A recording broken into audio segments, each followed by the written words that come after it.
Iríamos então, esta tarde, ser um pouco mais concretos com uma proposta que coincide com aquilo que apresentei nesta parte da manhã. Aquilo que apresento aqui como a espiritualidade a partir da base. É sobretudo um monge beneditino, Anselmo Grune, que recupera uma tradição antiga da Igreja, ou seja, os chamados Padres do Deserto. Convém brevemente explicar quem são os Padres do Deserto. Portanto, depois de Jesus subir aos céus, há uma perseguição que é, no fundo, lançada contra a Igreja Cristã de Jerusalém e são obrigados a saírem de Jerusalém, os diversos apóstolos, e vão fundar diversas comunidades. São Paulo é o mais conhecido, mas os outros apóstolos também foram fundando ali nas redondezas, nomeadamente no Egito. Até, sensivelmente, ali ao século III, quando Constantino, o imperador romano, declara o cristianismo como a religião oficial do Império Romano, terminaram as perseguições, ou seja, os cristãos não eram mais perseguidos. Então entraram num clima de maior paz. Só que a paz também traz os seus inconvenientes. Paz no sentido de tempo pacífico. As pessoas tendem depois já a acomodar-se. Já não se veem obrigadas a serem fiéis propriamente à fé, porque ninguém os está a pôr à prova. Uma fé que não seja posta à prova tende a esmorecer. Alguns cristãos, percebendo o perigo dessa serenidade, demasiada serenidade, acharam que era importante não perder a radicalidade da fé, a necessidade de a viver de uma forma autêntica. E por isso alguns cristãos começaram a procurar na solidão e numa vida um pouco mais exigente, difícil, a prova da sua própria fé. A figura mais importante e que deu um pouco origem a essa tradição é o chamado Santo Antão, o Antônio o Grande, mas que nós conhecemos por Santo Antão. Aquele que, ao entrar uma vez na igreja, ouviu aquele evangelho, vai, vende tudo o que tens, dá aos pobres e depois segue-me, e foi aquilo que ele fez literalmente. Vendeu tudo o que tinha e foi sozinho para o deserto. O seu testemunho foi tão forte, o seu exemplo foi tão impactante, que muitos quiseram imitá-lo e muitos foram então refugiando-se no deserto do Egito, procurando viver numa vida austera a fidelidade a Cristo. E é interessante notar que eles depois procuraram viver, tanto esse tal caminho para Deus, sobretudo começando num ponto de princípio que era conhecer-se a si mesmo e identificar as fontes de tensão que cada um vivia. Aqueles males de que falava no início, portanto, de manhã, que dão origem depois aos sintomas. Eu não estou bem, estou com falta de paciência, mas, na verdade, em mim existem necessidades inconscientes que me perturbam, que me condicionam, que me prejudicam.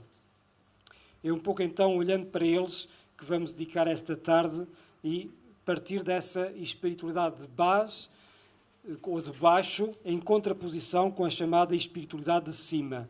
Portanto, o Anselmo Grune dá essas duas indicações que se identificam um bocadinho com o chamado movimento ascendente ou descendente que vimos de manhã. Mas vamos um pouco mais concretizando. O que é, então, a chamada espiritualidade de cima?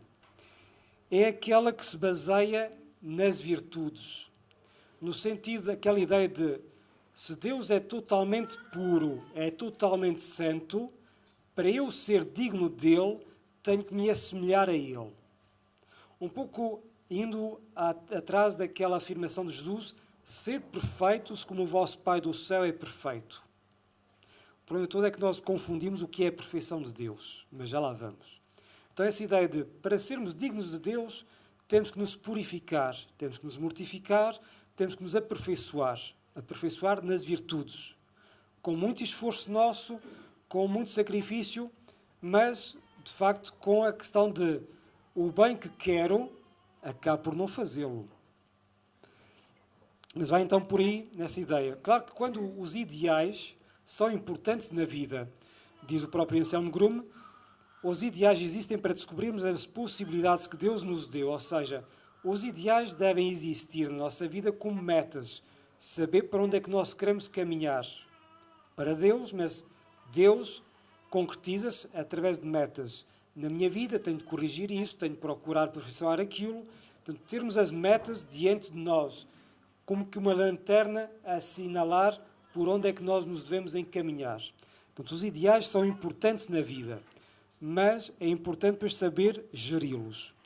E, de facto, então, os aspectos positivos dessa espiritualidade de cima, aquela que nos aponta para cima, para nos esforçarmos, para atingirmos a perfeição, portanto, impele-nos a crescer a partir de nós mesmos, superando limitações naturais para atingir objetivos. Ou seja, sou preguiçoso, não vale a pena lutar. Não, o ideal diz-me para não desistir. Identificar as minhas dificuldades, as minhas debilidades e saber, eu não posso ficar acomodado, tenho que lutar, tenho que caminhar, tenho de avançar. E sabendo para onde, os ideais ajudam-me a nortear uma espécie de estrela, de luz que me ilumina a saber por onde é que eu tenho de avançar. Que, no fundo, corresponde um pouco àquela lógica de como ser cristão, como o que devo fazer, que atitudes devo assumir. Então, a questão de o que é que eu posso fazer. Agora, há aspectos negativos ou perigosos, digamos assim, se tudo depender de nós, daquilo que eu for capaz de fazer. Que são esses aqui que apresento agora. Que é perceber, então, que pode levar-nos a reprimir ou ignorar a realidade. Ou seja, se eu me confronto com os meus defeitos, com os meus pecados, eles estão a dizer o contrário daquilo que eu quero, daquilo que Deus merece. Deus não merece o meu orgulho, Deus não merece o meu ressentimento, Deus não merece a minha preguiça. Para não andar sempre em constante conflito comigo próprio, afinal não valho nada, afinal não sou capaz, posso tender a relativizar, ou esquecer, ou ignorar e dedico-me a praticar, cumprir práticas religiosas. Como quer dizer, eu sou fiel nestas coisas. Uma espécie de compensação daquilo onde eu falho. Porque aquela oração do fariseu, que eu já recordei de manhã, eu faço isto, faço aquilo, sou bom, não sou como os outros que são piores do que eu. São formas de cuidar da tal imagem. Mas, na verdade, nós estamos a olhar para as coisas onde nós falhamos. Não avançamos, iludimos-nos. Há esse perigo de tudo depender de nós. Portanto, as consequências é perder a ligação com a nossa realidade, de criar divisão interna e a distanciar o eu ideal e o eu real. O que é isso? O eu ideal e o eu real. Portanto, são mais temas da psicologia, mas que nos ajudam um pouco a perceber. O eu ideal é aquilo que eu gostaria de ser e fazer, em relação a Deus, em relação aos outros. Eu queria ter mais paciência, gostava de estar mais disponível para os outros, dar mais na paróquia. Portanto, é o eu ideal que eu gostaria de ser. O eu atual é aquilo que eu sou, aquilo que eu consigo fazer, que não se identifica com o eu ideal. Eu não sou tão disponível, não sou tão generoso, não sou tão paciente. É a minha verdade, é aquilo que eu experimento todos os dias. Claro que entre o eu ideal, aquilo que eu gostava de ser, e aquilo que eu sou, há uma distância. A questão toda é que essa distância existe, naturalmente, não pode ser demasiado extensa ou distante, ao ponto de achar que eu jamais vou conseguir ser melhor do que sou, e então desisto, nem tão próxima que eu possa achar, já lá estou, já não preciso de fazer muito mais. Então tem que haver uma distância suficiente para me obrigar sempre a motivar a fazer mais, mas não tão distante que eu seja capaz de acreditar. Eu sou capaz de lá chegar. Com o meu esforço, mas não só, com a graça de Deus. Portanto, não criar assim uma separação entre esses dois polos. Outra consequência é projetar a insatisfação demonizando os outros. O que é isso? Eu não consigo ser aquilo que eu gostava de ser. De quem é a culpa? É do outro que não me deixa ser tão perfeito. A história da esposa ou do marido que não nos deixam ser perfeitos. Se o meu marido fosse mais paciente, eu conseguia fazer melhor as coisas. Os outros, pronto. A questão de nos desculparmos com os outros. Pode haver também esse perigo. Tornarmos rígidos e exigentes, de tal maneira que queremos ser perfeitos que exigimos aos outros a mesma exigência, a mesma perfeição. E quando isso acontece em casa, é muito problemático, porque as pessoas depois podem não aguentar essa pressão. Ou então a tendência de culpabilizar os outros, como já vimos, ou então nós mesmos, que é tanto ou mais perigoso, que é o deixar de acreditar em nós. E isso é a porta aberta para a depressão. Eu já não sou capaz. Tantas vezes que já tentei e não consigo. Mais vale desistir.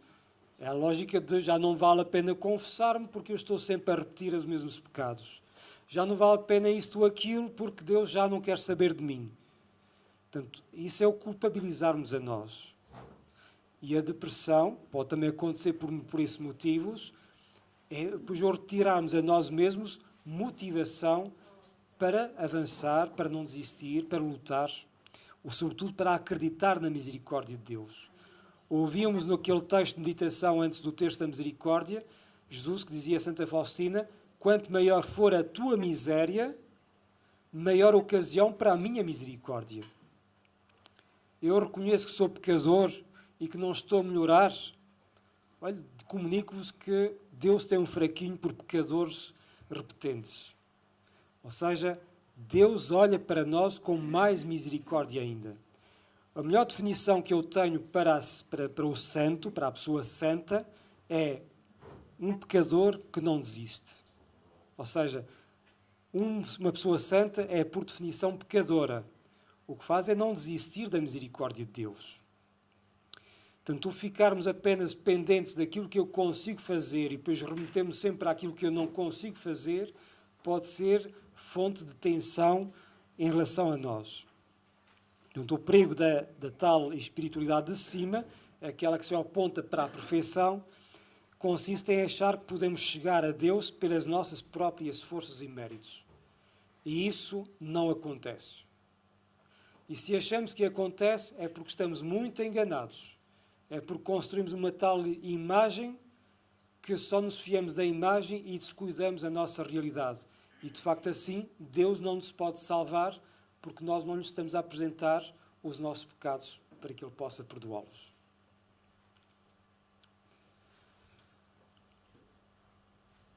Já dizia Jesus no Evangelho de Lucas, e repete noutros lugares, todo aquele que se exalta será humilhado, quem se humilha será exaltado. Portanto, cuidado se nós nos avaliamos, ou se avaliamos a nossa vida espiritual por aquilo que nós conseguimos fazer. Cuidado. É a porta aberta para o orgulho, para a vaidade e para começar a julgar os outros. Tu se fizesse aquilo que eu faço, ou por aí adiante. E às vezes acontece também na própria casa. Portanto, é importante termos noção dessa mesma realidade. Aqui para recordar, portanto, Santo Antão, e é interessante esta mensagem que ele deixava, precisamente como aviso àqueles que queriam imitar a sua vida. Quando vis um jovem monge que almeja o céu, almejar é ansiar o céu, e de manhã ouvi muita gente a ouvir dizer que sim, que queriam o céu, por sua própria vontade, segure-lhe os pés e puxa-o para baixo. Queremos chegar ao céu? Certo, mas devagarinho. No sentido de não falhar os passos. Aquela ideia de subir a escada não falhando nenhum escalão. O querer chegar demasiado depressa no cimo da escada é o caminho mais rápido para falhar um escalão. E quando formos um escalão numa escada, onde é que vamos ter? Outra vez ao chão. E dói. Quanto maior for a queda, maior será a dor. Portanto, no sentido de cuidado se achas que por ti próprio chegas lá. É bem querer, mas resta aprender a como é que se lá chega. Portanto, tal espiritualidade de cima, desenraizada da nossa realidade, tem de facto esse perigo de cairmos depois no tal erro da piedade farisaica, de praticar muito, até se calhar de uma forma perfeita, exteriormente falando, mas interiormente sem transformação. Nós subimos a Deus por dentro, não por fora. Não é por aquilo que fazemos, é por aquilo que nós deixamos fazer a Deus. Recordai há poucos domingos atrás, Jesus, usando a imagem da videira, dizia: permanecei em mim. Naquele Evangelho, se lá forem, está lá a ideia do permanecer muitas vezes. Como quer dizer, isso é que é importante não esquecer. O que é que tens de fazer? Permanecer. Permanecer nele. Claro, para dar frutos, mas os frutos não são nossos. São dele em nós. Se estivermos ligados à videira, os ramos vão produzir frutos. Os frutos não são dos ramos. Estão pendurados nos ramos, mas são da videira. Porque a videira é que produz a seiva que vai frutificar em uvas. Aqui temos vinhas, portanto sabemos o que é que isso significa. O nosso fazer é permanecer e deixar que Deus faça, porque Ele é que sabe fazer. Então a espiritualidade a partir da base, ou a espiritualidade de baixo, aquela ideia de começar por baixo. Já vimos que Jesus é essa movimentação que faz. Desce para nos ensinar de onde é que devemos começar a construir. E de facto uma casa constrói-se de baixo para cima. Não tentem fazer o contrário. E com a vida espiritual é a mesma coisa. Então o que é isso da vida espiritual? Dizia um dos padres do deserto, Evagrio Póntico: se queres conhecer a Deus, aprende primeiro a conhecer-te a ti mesmo. É por aí que nós começamos, onde nós assentamos a escada, aí no nosso chão, o nosso terreno, onde a semente de Deus é lançada. Queremos produzir frutos? Então o nosso terreno como é que ele está? Tem pedras, tem espinhos, há aí muitos pássaros a voar, a roubar-nos essa semente. Então cuidado do terreno, se queremos amanhã colher, como é que hoje ele está para receber a semente? Esse é de facto a nossa ação, o nosso cuidado a termos. Sem o autoconhecimento, ou seja, sem nos conhecermos a nós, e não é o vizinho, nós gastamos muito mais tempo a falar dos vizinhos ou dos outros do que a conhecermos a nós próprios. Sem conhecermos a nós mesmos, o autoconhecimento, os nossos pensamentos sobre Deus podem não passar de projeções. Pensamentos bonitos, lindos, mas não fecundam. É como uma semente que fica fora da terra. De cima da terra uma semente não produz. Tem que ser enterrada, tem que entrar dentro. Sem chegar ao nosso coração, não há fruto. Pode ficar só na ideia. Saber os mandamentos da lei de Deus todos de cor. Saber o que é bem ou saber o que é mal. Saber. Mas saber ou viver, há uma certa distância. É preciso que a semente se enterre e chegue mais ao nosso íntimo. Dizia um outro padre do deserto: esforça-te por entrar na câmara do tesouro que está no teu próprio interior, pois é assim que haverás de ver a câmara do tesouro celestial. A escada para o reino do céu está escondida na tua alma. Mergulha para dentro dos pecados que estão em ti mesmo e assim encontrarás ali uma escada pela qual poderás ascender. Estão a ver a imagem da escada? Eles também recuperavam essa ideia. E é importante, de facto, perceber que o pecado não é impedimento para a graça de Deus, é oportunidade para a graça de Deus. Então não tenham vergonha, e a ver se entendem aquilo que eu quero dizer, não tenham vergonha dos vossos pecados. Vergonha no sentido de esconder, de abafar, de disfarçar ou de repente tentar compensar com uma ida à Fátima a pé. Se nós não curarmos a ferida mais a fundo, não é por cima, não é colocando um penso que a coisa cura. É preciso desinfeitar. Isso dói. E nesse sentido que eu digo, não envergonhar, ou seja, confrontar, considerar. E encontrar aí a misericórdia de Deus. Aliás, a própria palavra misericórdia inclui miséria. Sem a nossa miséria, Deus não consegue ser misericordioso. E, para mim, a melhor definição, a melhor palavra humana que possa definir Deus é, de facto, misericórdia.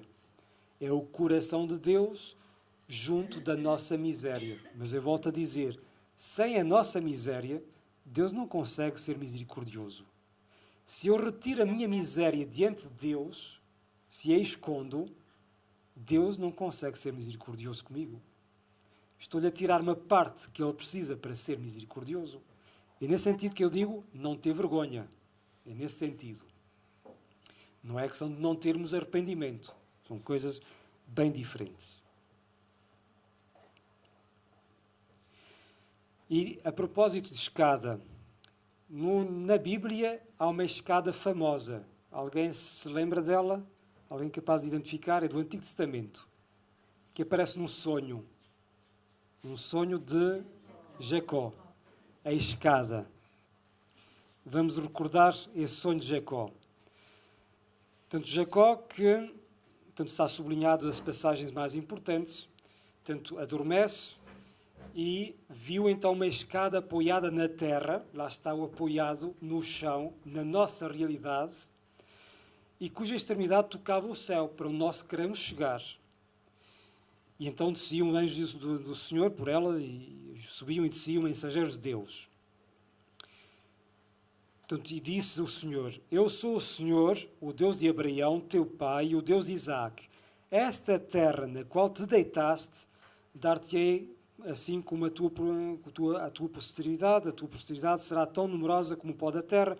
São as promessas que Deus faz a Jacó. Estou contigo e proteger-te-ei para onde quer que vás e reconduzir-te-ei a esta terra, pois não te abandonarei. Importa recordar que antes deste episódio do sonho, Jacó lutou com o anjo do Senhor. E Jacó ficou ferido. Ou seja, Jacó está debilitado. Até aí a vida dele tinha sido um sucesso. Um sucesso que até passou por enganar o irmão e o próprio pai. Mas foi sempre, entre aspas, a subir. Um movimento ascendente, muito humano, que nós muitas vezes caímos nessa tentação do subir na vida. Até aí Jacó tinha estado sempre a subir. Tudo a correr bem. Mas havia uma ferida do passado que não estava curada. A relação com o irmão. Ele tinha roubado a bênção paterna do irmão. E o irmão ficou com raiva dele e andava a persegui-lo. Jacó teve que viver longe, mas ficou sempre com aquela mágoa, aquele arrependimento daquilo que tinha feito ao irmão. E Jacó quer voltar para o irmão. Mas calculista como ele sempre foi, pensar como é que eu vou conseguir acalmar o meu irmão. Bem, eu tenho muitos bens, a minha riqueza, o meu sucesso, vou usar o meu sucesso para ter outro sucesso, que é para, novamente, entre aspas, comprar o meu irmão. Com a partilha dos meus bens, eu vou conseguir o perdão do meu irmão. No fundo é uma compra. Comprar o perdão do irmão. Através de quê? Através do seu sucesso. Lá está, em cima ele. E nesse caminho, nesse projeto que ele tem, no caminho encontra-se com o anjo do Senhor. É ferido. Ferido, fica para trás. A caravana dos bens e das riquezas já foram à frente. Ele fica sozinho e fragilizado. É assim que se vai encontrar com o irmão. Não forte com os seus bens, mas fragilizado. Se o irmão quiser dar cabo dele, ele não tem hipótese. Nunca Jacó esteve tão fragilizado. E é assim que Deus o coloca perante aquilo que ele sonhava. O bem que ele queria, mas não da maneira como ele queria. É assim que ele se vai encontrar com o irmão. Entretanto, há o diálogo com Deus. Jacó, no final, fez então o seguinte voto: se Deus estiver comigo, se me proteger durante esta viagem, se me der pão para comer e roupa para vestir, ou seja, se nada me correr mal, sempre no sucesso, se nada correr mal, então esta pedra significa, será para mim casa de Deus. Só que a casa de Deus é naquele chão, é onde ele experimentou a fragilidade. E diz então o texto, só para concluir, embora depois iremos retomá-la, é o irmão que vai tomar a iniciativa de correr para ele e lançar-se ao pescoço, não para lhe apertar as goelas, mas para lhe dar o perdão. Ou seja, é o irmão que tem a iniciativa. Até isso lhe foi retirado, mas foi na sua fragilidade que ele, no fundo, alcançou aquilo que ele desejava. Não à sua maneira, mas à maneira de Deus. É muito interessante a história de Jacó. Então vamos ver que a Bíblia está recheada dessa dinâmica do caminho descendente, da tal espiritualidade a partir da base, a partir do chão, digamos assim. De facto, se vamos a ver, na Bíblia, e sobretudo até mesmo Jesus, vai colocar sempre a fragilidade humana no centro. No centro o que é que está? O mais importante. Só colocamos o centro, aquilo que deve ser a atenção, o centro das nossas atenções. Eu recordo, por exemplo, em Marcos, o primeiro milagre que Jesus faz é convidar um homem a colocar-se no meio da sinagoga, com a mão paralítica. E Jesus a dizer-lhe, vem para aqui para o meio e estende a mão. Portanto, no meio está a pessoa fragilizada, com uma deficiência sua. É isso que está no centro da atenção de Deus. Quando há bocado eu dizia, não são as boas obras que nós devemos colocar diante de Deus, porque as boas obras não são feitas para Deus. E deixai-me dizer, Deus não precisa das nossas boas obras para ser Deus. Graças a Ele, Ele desenrasca-se em nós. O reino de Deus não acaba conosco. Então, Deus não precisa das nossas boas obras. As boas obras são consequência daquilo que Deus faz conosco.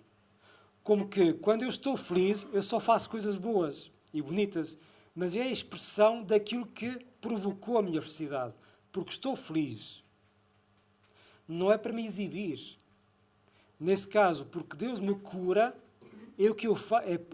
por o facto de Deus me curar, é que eu posso fazer boas obras. E as minhas boas obras vão testemunhar a boa obra que Deus fez comigo. A lógica é essa. Portanto, no centro não devem estar as minhas obras. Está a obra de Deus que me cura da minha própria deficiência, dos meus defeitos. Portanto, cá está a passagem a recordar isso mesmo. Um outro episódio que eu recordei de manhã, aquele paralítico foi descido pelo teto e colocar-no ali no centro, à frente de Jesus. E lá está, o que é que Jesus destaca? Aquilo que nos estava à mostra. Ali está um paralítico e Jesus fala dos pecados dele. Os pecados não estão à mostra, mas Jesus a dizer que, para mim, o mais importante são os teus pecados. Deixa-me agora dizer, ai de vós se aparecerdes diante de Deus sem os vossos pecados. Pois o que é que Ele vai fazer? Claro que não estou a dizer pecai à farta. Estou a dizer, os nossos pecados não podem estar ocultos. São eles que nós devemos apresentar a Deus. As nossas necessidades. Olha, Senhor, eu sou tão miserável que eu preciso do Teu amor. E sem o Teu amor eu não consigo com isso, porque eu só dou agraços em vez de ser uvas boas.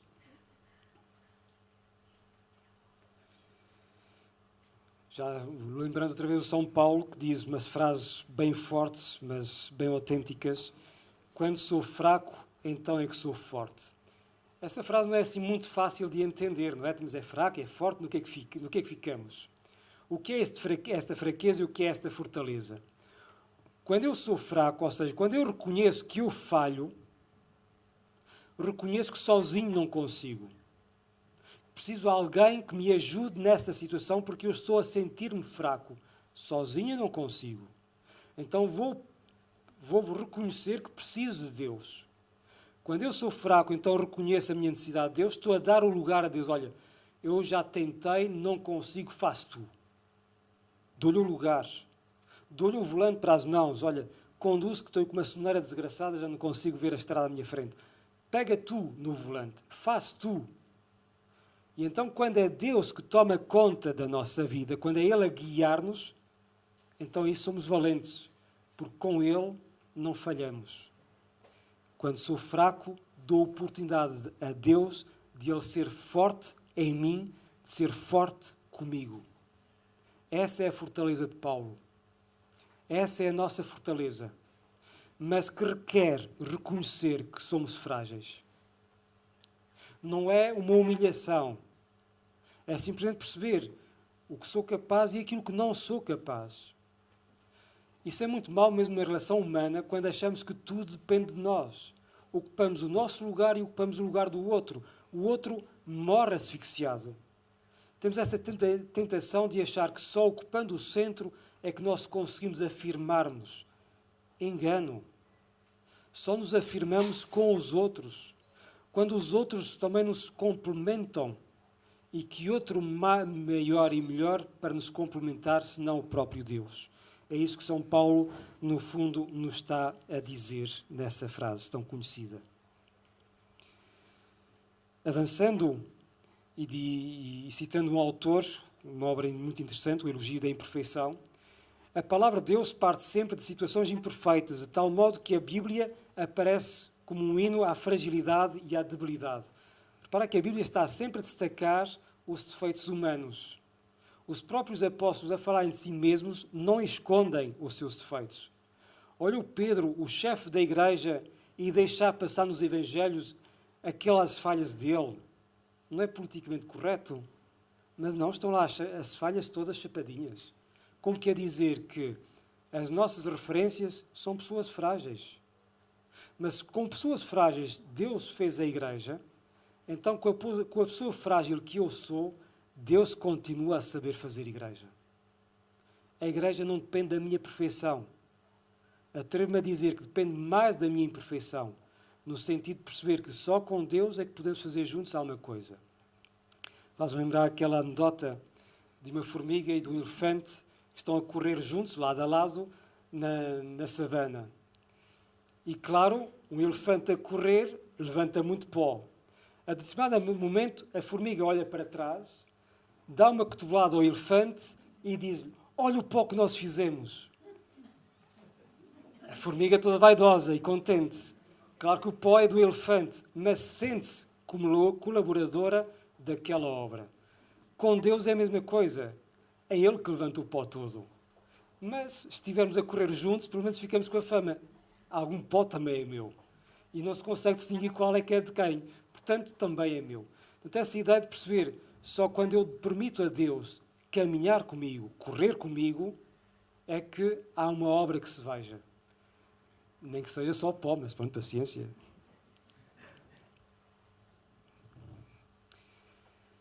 A Bíblia raramente, só muito excepcionalmente, nos apresenta como modelos de fé pessoas e famílias de situações perfeitas.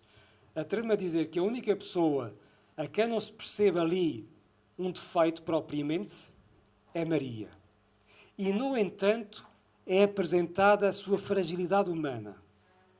Quando lhe aparece o anjo, disse lá que ela ficou perturbada.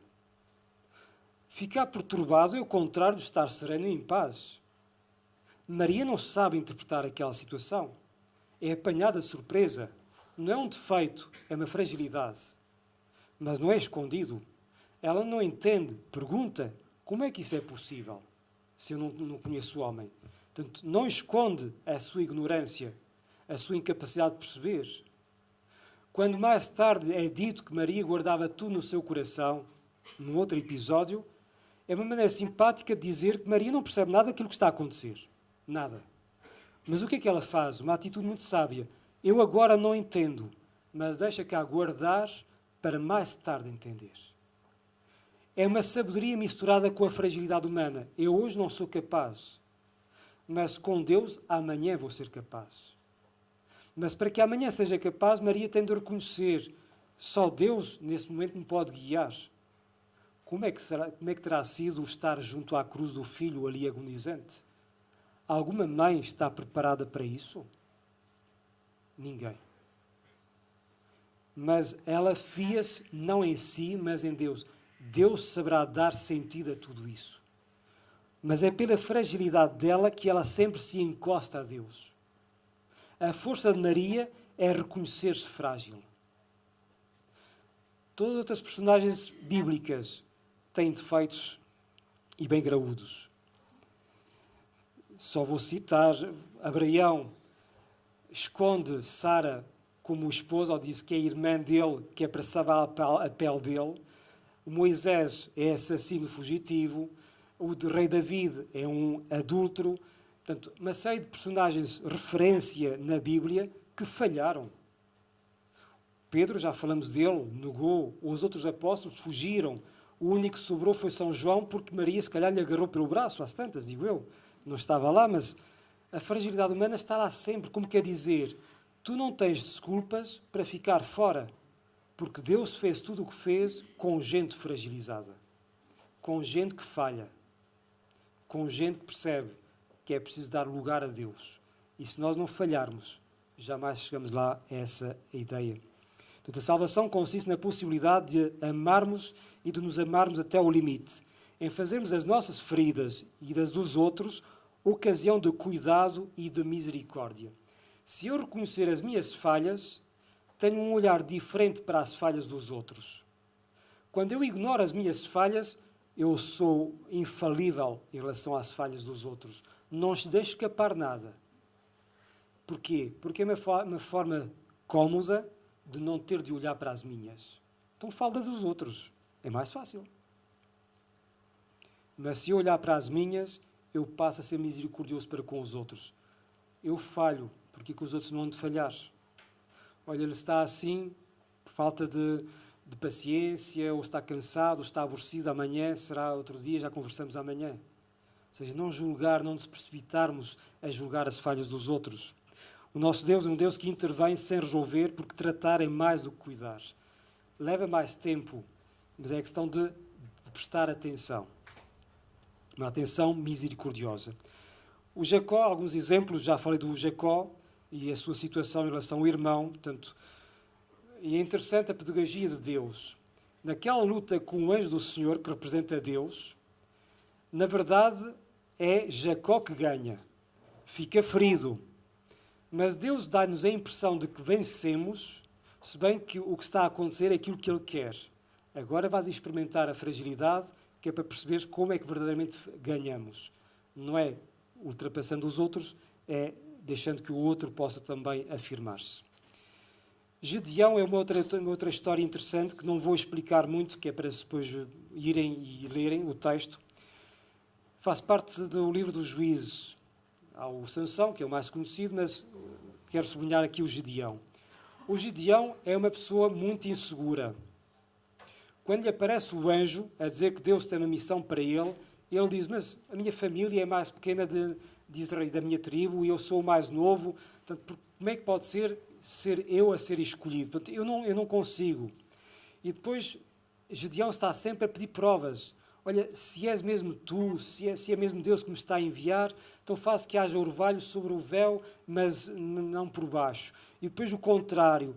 Gedeão, do princípio até ao fim, uma pessoa insegura. Mas é interessante depois notar que Deus chama-o e envia-o, dizendo, vai com toda a tua força.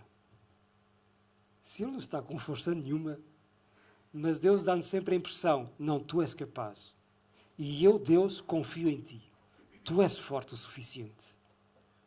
A pedagogia que Deus tem com a nossa fragilidade.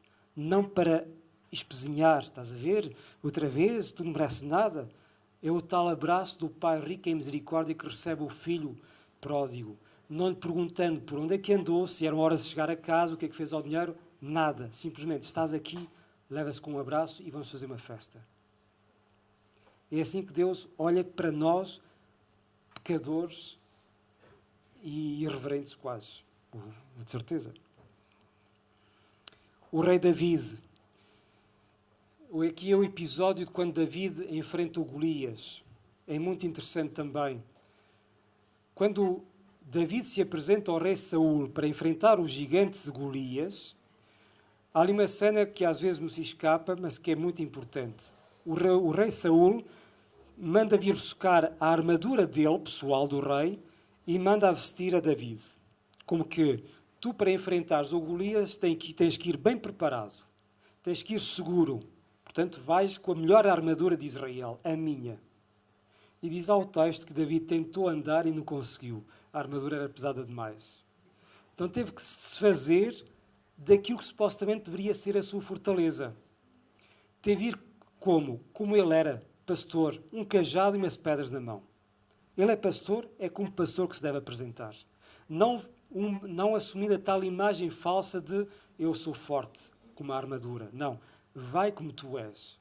E é assim que enfrenta e vence o gigante Golias. Até porque David diz, eu venho com a força de Deus. Eu venho em nome de Deus. A minha força é Deus em mim. E é assim que ele derrota Golias, com a força na sua fragilidade. As parábolas de Jesus, todas elas são parábolas de misericórdia, que realçam a miséria, a fragilidade, para destacar depois o bem mais precioso. E recordamos certamente as parábolas da misericórdia, o filho pródigo, que é mais conhecida, a ovelha perdida e a dracma perdida. Reparai que há ali elementos muito comuns. Há sempre alguma coisa que está perdida, que é reencontrada, e no final o que há? Festa rija. Um filho ingrato que pede a herança do pai, que o pai vivo, estás-vos a ver a pedir aos vossos pais a herança a eles ainda vivos? É retirar-lhes a possibilidade de viver. Portanto, um filho ingrato que não quis saber do pai, regressa sem nada, à espera de ainda beneficiar da generosidade do pai. E, de facto, aquele pai não mede. É um vitelo gordo. É um anel no dedo, uma túnica nova, sandálias nos pés. Festa. Mais desmedido, a mesma ideia da festa desmedida, está na dracma perdida. A mulher varre tudo, desarruma a casa toda até encontrar a dracma. A dracma é uma moeda. No final, o que é que faz? Chama as vizinhas e faz festa. Uma festa, o que é que exige? Mesa posta, não é? E uma dona de casa que se preze, mesa cheia. Ou seja, para poder ter a mesa cheia, teve que gastar aquela dracma e outras, se calhar tantas, e lá se vai a dracma que encontrou. Portanto, mas é o desmedido da festa, da alegria que está por detrás. E a ovelha perdida, também o homem reencontra, chama os amigos, às tantas matou a ovelha para dar de comer aos amigos. Mas a ideia de aquilo que é perdido não corresponde depois à festa. Ou seja, a festa que Deus vive e experimenta sempre que nos reencontra. E esconder os nossos pecados de Deus é tirar-lhe a possibilidade de fazer festa conosco. E isso é o melhor que pode acontecer entre nós e Deus. E o nosso contributo qual é? Os nossos pecados. E isso sabemos bem fazer. Mas pelo menos o expormos a Ele. Saber que somos amados de uma forma misericordiosa como ninguém. O reino dos céus, os céus, é isto. É deixarmos encontrar por Deus e que aconteça festa. Então não depende daquilo que temos de fazer, depende do deixar que Deus nos encontre, tal como nós somos. O tesouro escondido e a pérola preciosa também são outros exemplos muito significativos.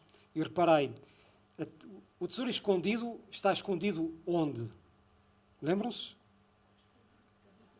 Debaixo da terra, está enterrado. Para chegar ao tesouro, o que é preciso fazer? Escavar. Escavar suja, é pó. Pó e cansa, suor. Pó e suor faz uma pomada lindíssima. Ficamos sujos, mas para chegar ao tesouro precisamos de nos sujar. E às vezes temos medo de nos sujarmos. Queremos disfarçar, maquilhamos a nossa vida espiritual com as nossas boas obras só para não ter de escavar nos nossos pecados. E nos nossos pecados o que é que lá está? Está lá um Deus misericordioso escondido. Ele é o tesouro. Para não me sujar, arrisco-me a não encontrar o meu tesouro. O confrontar-me com as minhas fragilidades é o caminho para encontrar Deus. A pérola preciosa. Sabeis onde é que se encontram as pérolas preciosas, tirando as joalherias? Nas ostras. E como é que nasce uma pérola?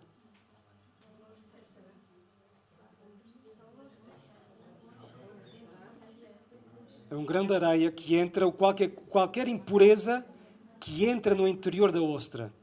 Impureza. Que cria e automaticamente o que a ostra faz? Defende-se contra aquilo que não é dela, aquilo que vai tornar imperfeita, porque uma impureza vai provocar uma ferida. Então aquelas sucessivas camadas é que vão formar a pérola. Mas na origem está uma ferida, está uma imperfeição. Sem aquela imperfeição não haveria aquela coisa riquíssima, belíssima e perfeitíssima que é uma pérola. Sem imperfeição não há perfeição. Quando há bocado invocava-se aquela afirmação de Jesus, sede perfeitos como o vosso Pai do céu é perfeito. Qual é que é a perfeição do nosso Deus, o Deus de Jesus? É a misericórdia. Não tem, deixar-me assim dizer, para ser bem claro, não tem outra perfeição senão a sua própria misericórdia. E a misericórdia de Deus é aquela que engloba a nossa imperfeição, a nossa miséria, e que a transforma, que a converte em algo belo, sendo que na origem é algo feio. Mas nós com Deus é que nos tornamos na obra que Deus sonhou para nós, mas com a nossa imperfeição. Falando da humildade, a humildade é sobretudo devida a Deus. Humildade não tem a ver com humilhação. Humilhação rebaixa-nos e depois deixa-nos em conflito. Aqui a humildade é perante Deus, reconhecer o nada que eu sou perante a grandeza de Deus. A humildade não é devida propriamente aos irmãos. Aos irmãos é devido o respeito. Porque eu diante de um irmão não sou nem mais nem menos, sou igual. Diante de Deus é que eu sou pequeno. Humildade remete para o tal chão, o humus, o meu chão. Portanto, eu estou ao mesmo nível dos outros. Aqui o estrado está é batota. Mas eu estou ao mesmo nível que vós. Ou seja, devemos respeito uns aos outros porque somos todos filhos de Deus. A humildade é reconhecer de que eu, diante de Deus, sou pequeno, mas Ele digna-se olhar para mim. Então, tem uma atitude, a coragem de aceitar a verdade sobre mim próprio e reconhecer a grandeza de Deus em relação a mim. Então, esta afirmação é, no fundo, aquilo que acabei por dizer. A humildade deve ser, então, orientada para Deus. Para poder ser, para aprender a respeitar o outro, tenho que ser humilde diante de Deus. Avançando, o subir para Deus, descendo, voltando a indicar aquela frase que acho que já tinha aparecido, a escada para o reino dos céus, está escondida na tua alma, mergulha para dentro dos teus pecados que estão aí mesmo e assim encontrarás ali uma escada pela qual poderás ascender.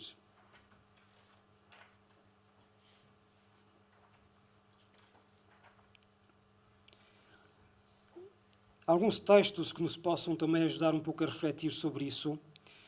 Os discípulos de Emaús, porque de facto não há como partir da palavra de Deus. Os discípulos de Emaús são encontrados por Jesus. Em que circunstâncias? Eles estão tristes, abatidos. É interessante notar que Emaús, segundo o hebraico, significará aldeia feia. Eles estão a regressar para a aldeia feia. Onde é que fica a aldeia feia?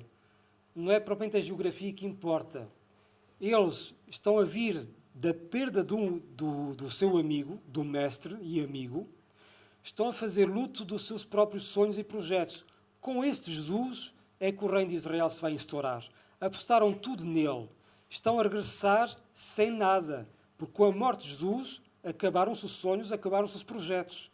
Voltam para a sua aldeia mais pobres do que tinham saído de lá. A aldeia feia é o seu coração. Estão profundamente abatidos. E acontece a mesma história, que mais parecida, àquele episódio de Jesus a caminhar sobre as águas, ou seja, Jesus aproxima-se deles e eles não o reconhecem. Estão tão amargurados que não o reconhecem. Volto a repetir, estamos mal, vemos mal. Jesus vai obrigá-los a sair desse abatimento falando. E é através da própria palavra que Jesus vai explicar. E é através disso que os vai obrigar a sair da sua aldeia feia interior, ao ponto de já começarem a prestar atenção e dizerem a Jesus, quando chegam a Emaús, fica connosco porque anoitece. Então está a escurecer, fora e dentro deles. Mas Jesus já acendeu ali uma luz. E depois de reconhecerem Jesus, o que é que fazem? Vão regressar a Jerusalém de noite, quando de noite não se caminhava nos caminhos de Israel. Porquê? Porque já vão tão iluminados por dentro que a noite exterior já não lhes faz moça. A luz interior é que importa para vencer a noite exterior, que é o texto que estou a passar adiante. Portanto, viver partindo de Deus é interpretar a realidade não desde a minha desilusão, que é, portanto, o episódio de Emaús. Eu não posso olhar a minha vida, os outros, à luz da minha desilusão, à luz da minha depressão ou do meu negativismo. Não, porque eu vou ver tudo escuro. Estou às escuras por dentro, vou ver tudo escuro por fora. Portanto, tenho que, no fundo, aproximar-me de Jesus, deixar-me tocar, interpelar pela sua palavra e deixar que aquela palavra possa acender uma luz. E à luz da sua palavra, da presença de Deus em mim, é que eu posso caminhar, inclusive enfrentando a minha noite, voltar a Jerusalém para o lugar da morte de Jesus. Mas nesse caso já iluminados pela ressurreição de Jesus. O que era desalento passa a ser diálogo, a escuta potencia o reacender da chama da esperança no coração. Por isso é que é muito importante fazermos acompanhar por alguém. Porque sozinhos tendemos a ficar às escuras. Acompanhados, torna-se possível deixar que a luz de Deus, através do instrumento humano, se possa acender e iluminar o nosso caminho. Há momentos em que nós não podemos ficar sós. E concluindo, havia muito mais coisas para dizer, mas pronto. Esta frase que acho que é muito interessante deste padre carmelita, que foi há pouco tempo beatificado. Para ser santo é preciso chegar-se ao limite. A um único elemento tal que só haja uma coisa a fazer: esperar em Deus. Em estado de tal pobreza, ou em estado tal de pobreza total, só se pode ser salvo por um ato de confiança nessa pobreza completa, por um ato de esperança que brota da absoluta nudez. O mais alto estado de santidade confunde-se quase com o estado de pecador que já não tem nada e só pode recorrer à sua esperança na misericórdia de Deus. Ou seja, para subir, alcançar a santidade de Deus, é preciso de facto experimentar o quanto baixos somos, quanto frágeis somos, para dar o tal lugar a Deus. Portanto, o tal itinerário espiritual que está presente na Bíblia, que os primeiros cristãos procuraram viver, que muitos santos também expressaram, que seria uma outra coisa interessante, Santa Teresa de Menino Jesus, Santa Faustina, o Cura d'Ars, Carlos Foucault, São Francisco e Santa Clara, São João da Cruz que fala do nada, muitos santos revelam este caminho que passa por caminhar desde a minha realidade, encontrar-me aí com Deus, que vem à minha procura, e com Ele subir. Nunca subir sozinho. Aliás, quem faz escalada, recomenda-se que não faça sozinho. Na vida espiritual é a mesma coisa. Subir com Deus ou com alguém, com os irmãos, que também estão a procurar subir, mas sempre com essa referência. Quem sou eu, o que sou e o que Deus me faz ser com a sua graça. É a minha partilha e só é hora de me calar.